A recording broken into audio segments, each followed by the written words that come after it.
All right, awesome. All right. I love this movie, Babs. It's such a good, and you're so good in it. So I just wanted to get started with how excited were you when you got the call from Guy to be a part of this film and tell the story of Africans that did play a huge role in defeating the Nazis?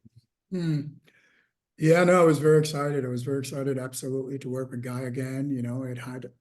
I had an idea of what was going on with the script for a while, but I actually thought it was something that had gone away. But yeah, so it was really wonderful when I got that call, and yeah, I was excited to help bring this story to life. And just, Guy, he gives people opportunities, and he tries to create a certain kind of dynamic, like sometimes you don't find it on the page, but he really tries to bring it to the film as he's shooting. So, I'm very thankful to him, and the rest of the team that, he had me in for this role. And yeah, it was really, really fun.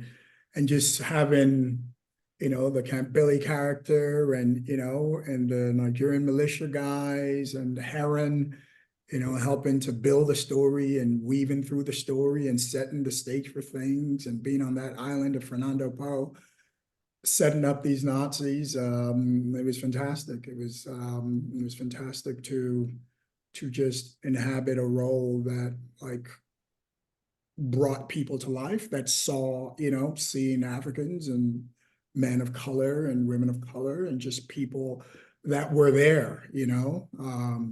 I always say, you know, World War I had the British West Indies Regiment, so those were men from the British West Indies, black men that had to fight for the British Empire in World War I.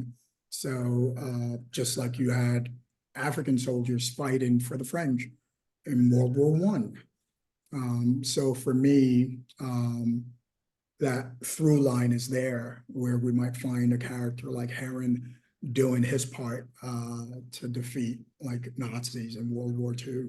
So it was quite wonderful that we could do that, and that we do that on this film. Yeah, absolutely. And since I would Heron's sort of an amalgamation of like a few different people, I'm assuming that were, real people.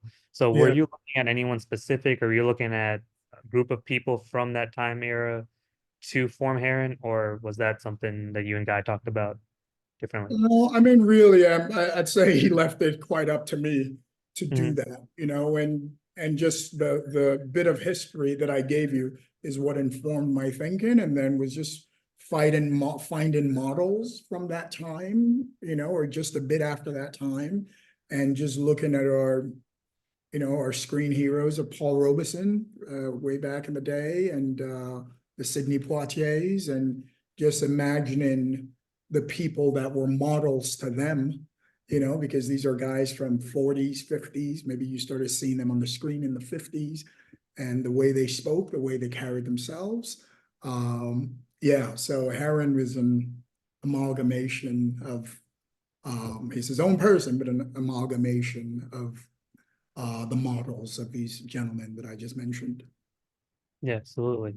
And then and throughout the film, you're on your own separate. I mean, you're all on one mission, but you're working a lot very closely with Isaac Gonzalez, who's playing Marjorie. Yeah. So what was it like building that rapport with her, where you have this sort of where you are in high stakes situations and just kind of getting that rapport together where you can click left and right and it's just like it's Yeah, vibing. yeah, yeah. No, it was really fun. It was really fun. It was really, really fun to work with Asa. I found Asa to be super collaborative and very open. And we were just building this thing every day, trying to build this relationship. And there was an ease about it with which we went about it. And she was trusting of me. I was trusting of her. And, we gave each other space, and just really going with the what if, and the moment to moment. There's something from the very first day that we shot, and just helping her out of the car, and walking up to Camp Billy, and, trying to get him to believe in this woman. It was just a natural rapport. And it was done with ease. So I very, very much loved working with Asa. Awesome. And then since there are so many, like this is a big espionage film, so there's a Yeah, lot of tension that's being built throughout the scene. Like you have that huge scene on the train, and then yeah, obviously the one where your gun's not firing. There's so many scenes. So do you find yeah. that as a performer, is that more challenging to kind of convey that tension, or do you find the action scenes to be more something that more difficult to sort of convey on film? There's quite a bit that goes into it, starting with the actor, and the trust in the moment, trust in the what if of the moment. And I believe in that, and just the confidence of trust in your actions, the confidence of trust in the silence of things. I try to work with silence and stillness quite a bit. And I think that in general, and specifically tends to help with tension. So it was really, really fun, really, really cool to work on those scenes. The train scene, taking out the guys, the Nazis there with the pistols. Yeah, with the pistol, it was lovely.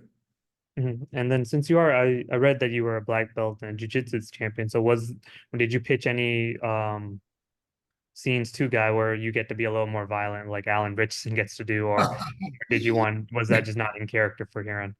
No, no, we weren't really trying to go. I personally wasn't really trying to go in that direction with the Heron. Mhm. I felt that if the script called for it, of course, there would be something to bring, but I was very happy with the spy aspect of it, the understated aspect of it, the covert aspect of it.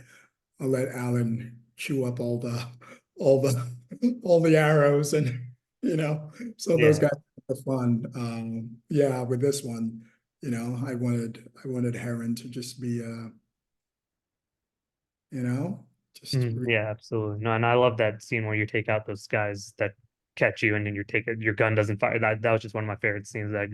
So I was happy to talk, but I don't want to keep you too long. So I did have to ask because I love your work in Dune as well. So like, what was it like working with Denis and then returning for Dune Part Two, where you had a different kind of role, obviously, but what was that just whole experience like?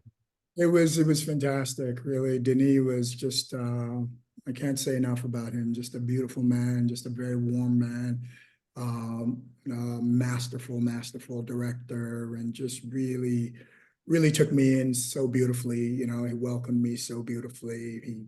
He said some of the most complimentary things I've ever gotten from a director. He was very, very generous with his words and his actions.